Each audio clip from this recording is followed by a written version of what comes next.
He's actually reliable. So grab your tic-tac-toe boards and let's get on the fast track.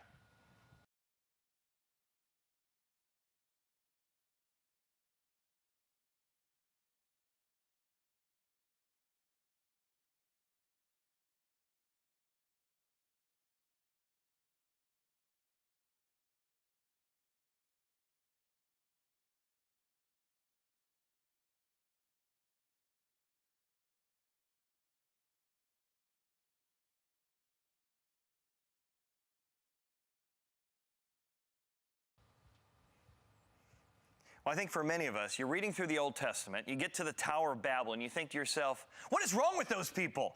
Why won't they obey God? Why won't they spread out? Why are they building this monument? And some self-righteousness begins to get into your heart, at least it does mine. I think, I wouldn't be like those people. I would obey God. I would do the right thing. Really?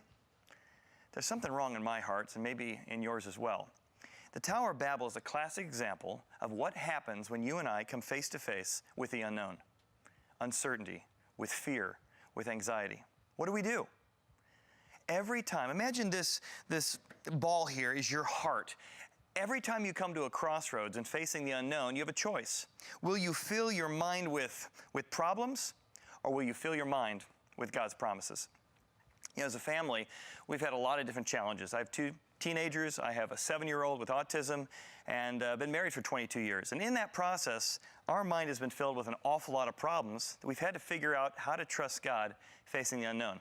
This is my daughter, Sierra. Sierra, we have certainly been through a lot of different uncertainties in our life the last couple of years, haven't we? We have. One of mine was especially when I picked up and moved to school. Oh, yeah. Moving 9.5 hours away, not even knowing a single person. Yeah, so that's a problem. So let's put another problem into the heart. And what does it feel like? Because I know for you, growing up, really wanting to have the kind of friends that you always longed for, you didn't always have that. And school was a chance to, like, am I going to have those friends? And how did that feel going into that circumstance? Well, it was definitely very nerve-wracking trying to figure out, am I going to make any friends? Am I going to be able to find people to hang out with? What am I going to do for lunch? Am I going to eat with people? Am I going to sit by myself? Sure, and that's a big move, 9 hours across the country. I'll tell you one of mine, it's weird. I have a couple relatives who started losing their hair several years ago, and I remember saying to them, hey, what's the big deal? I mean, you have your hair, you don't have your hair. And then suddenly I'm 44 and I start losing my own hair, and I'm like, wait a second, this feels a little different when it's happening to you, doesn't it? It's amazing how the unknown, it's not just losing your hair, how you're looking differently, you know, hair growing out of the wrong places, but it's the whole idea that you're getting older, and certainly medical things. Oh my goodness, medicine can be a huge issue that brings the unknown into our life. That has definitely been a big one in our lives, especially when I had my surgery last year. Oh, yeah. And I wasn't sure if I was ever going to be able to eat normally again after having my gallbladder out. Sure, put that in. A couple years earlier than that, we'd had that issue where you'd been hit by a car, and then it took us a couple years before we found it was going on. All kinds of medical issues were going on, and just problems kept filling our lives in that time. They did. Yeah. And then, again, when I found out I was dyslexic, it was huge for me because I had been struggling for all those years and I had no idea why. And finally I found out, and it was, how is this going to affect my life? And is it going to change? Am I going to be able to go to college? Am I going to be able to pass? Sure, and you're 18 when we found out about it, so we didn't have like an IEP or something. So all of a sudden we got the uncertainty, is this college going to accommodate for you? And one of the things we do as a family is we like to laugh. And so humor is a way in which we deal with a lot of the problems. So I say the joke about the dyslexic is, did you hear about the dyslexic atheist? You know, I have not. He's not sure if there's such a thing as dog, you know. So as you were wrestling with dyslexia and college and friends, but I tell you, for me, it's been amazing just career-wise, you know, challenges of career, what does this mean for the future? And all those unknowns begin to come in. And in the process of that, we had a big one 7 years ago. We did. We adopted this little boy, and I remember when I showed up to the hospital that morning at 7 in the morning, I was holding my baby brother after he had been taken out of the little aquarium they put him in. And I didn't know my heart could be so full of love and so full of happiness. But not much longer, and we found out that he was blind, and his eyes shook back and forth, and that there's no cure for that. Yeah, in fact, you know, Beth and I decided to adopt after, you know, you guys were 8 or 9, 10, and we waited 2 years for adoption. We're wondering, well, is anything really going to happen here? Are we going to be able to adopt? And so that was painful, just in that whole process of, God, we're ready. Are you going to? We're prepared. Are you going to do that? And then once Quinn was born, suddenly he's bashing his head into concrete those first couple years, and you're trying to stop him. And oh my goodness, God, what should we do? And talk about our mind being filled with problems. Yeah, and when he's bashing his head, it's because he can't talk to us. He won't talk to us. Won't communicate. And just all we want is for him to tell us, what do you want? What can we do for you? It was the uncertainty of adoption. It was the uncertainty of autism. It was the uncertainty of blindness. And that caused a lot of stress, because when you have a special needs child, one of the challenges is that it doesn't just affect the child, it affects your marriage, it affects your whole family. And so we had a lot of family meetings. You were under stress. Mom was in depression. I was heading toward depression. What do you remember about those family meetings we had? I don't remember a whole lot, but I do remember that those were the times when I felt that I was being neglected, because both of my brothers were in constant need of supervision. Yeah, my other son has ADHD. And so I just felt like I was the only normal one, and I didn't get the attention that I necessarily wanted. Yeah, I remember a couple family meetings where I felt like, oh my goodness, I'm neglecting you, and I'm just trying to keep everything afloat, and my mind's full of problems. How do I be the dad I want to be? How do I be the father I want to be? How do I be the follower of Christ? Right. But of course, in the middle of all those challenges, what I'd always say to the family was this: all right, guys, what are we going to do? All these problems coming our way, we panic first. Panic first. Panic first. Isn't that the instinct of the human heart? I would always jokingly say we panic first, because isn't that what we all do? Our instinct is not to pray. Our instinct is not to cry out to God. Our instinct is not to begin to study the Word. Our instinct is always what?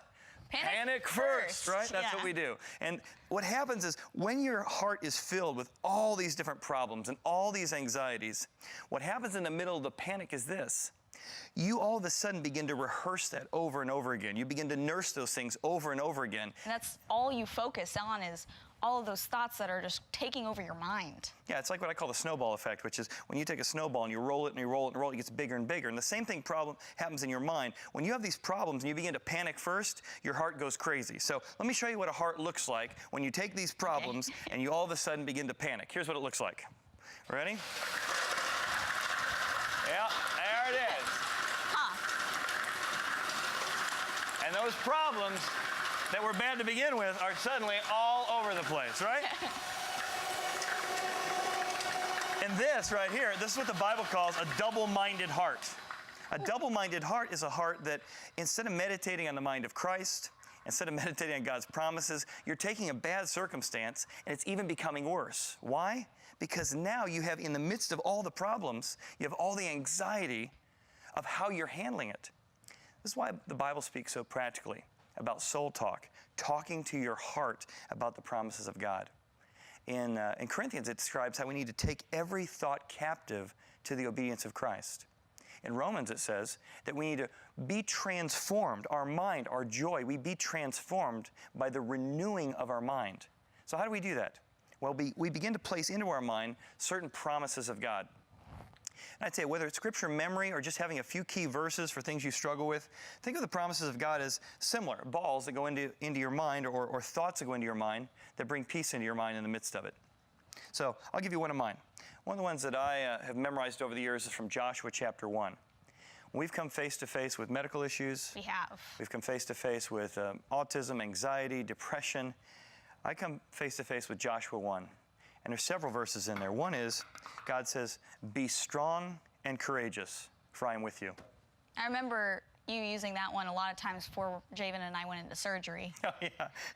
When you guys went into surgery, I got out sock buckets, and I'm like, imagine this is your fears. It's going to be bad. It's going to be bad. Nothing's going to happen. And I said, what are we going to say to that voice? What are we going to say? Remember? Be strong and courageous. That's right. Be strong and courageous. And what was one of yours, even as you were in high school, that you were sort of meditating on, that you said, I got to work with this in the midst of my challenges? The one that I focused most on was Matthew 6:34.